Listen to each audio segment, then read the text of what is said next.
Okay, some of you have asked me about how I bagged the corn for the deer hunters. And I think I made a short video on it years ago. So I'm going to make another one that shows a little more here. You'll have to excuse some of the road noise here. The farm is really close to the road, which is one of the reasons this system works well for selling, because everybody can see what's available as they go past. But the road is busier than normal because there is a bridge out between Frenchtown and Milford, and they're detouring people around it this way. So there's a lot more traffic at this time of day than usual. So anyway, I got the wagon here. First couple weeks of the season, the corn doesn't like to roll out of the wagons. Combination of the moisture in the corn plus the wagons are a little rusty inside. So I have to keep the handy dandy PVC poker up there for when I climb up the ladder to poke at it. Once corn dries, I don't have to go back and forth between the wagon. Once the door's open, that corn rolls out into the elevator and I can just keep on bagging. But anyway, I got the 16-foot aluminum harvest handler elevator set up here. And it goes up here to this hopper. This metal hopper here, I don't know what this originally was. I picked this up at a farm estate sale years back for $1. Something they had cleaned out of the shop. I bought it for $1, specifically with building something like this in mind. The frame I made out of lumber. Most of the lumber in that is wood that one only farmer sawed up for me from a tree that fell down in the woods back here, and I had redecked one of my hay wagons, and the scraps from that project made the frame for this. You know, always Mr. Frugal, you know, don't waste anything.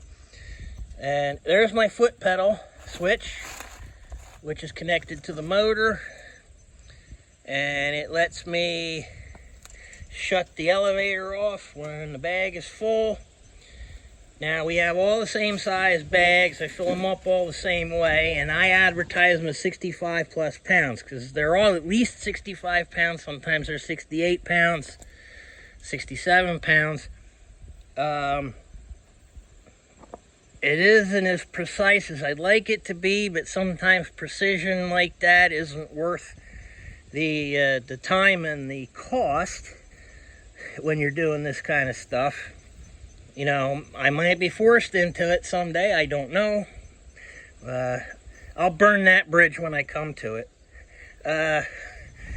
So anyway, got the money box here. People put the money in. The customers have all been honest. I haven't had anybody short me in years. It has happened, but the guys that come now, they're all regulars, and I haven't had any problems.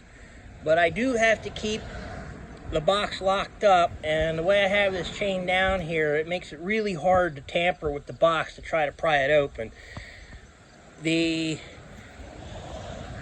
local egg sellers and the vegetable stand owners have had problems, especially the past 2 years, with thievery. People actually prying the locks off of their money boxes or ripping the money boxes off of what they're attached to and making off with them.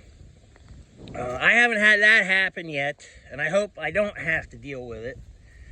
You know, the wonderful state we live in here, even if the cops catch them, they won't do anything to the people that are stealing, because, you know, you have so much, you're not going to miss it. You don't know what they're going through. Yeah, so it's a form of wealth redistribution that, even though it isn't legal, oh, there goes old Abby Cat. She's a 15-year-old barn cat, still getting around. So Anyway, I'm not going to get too far into a rant about thievery right now because it might get me in trouble. So I'm going to end the video with that. Thanks for watching.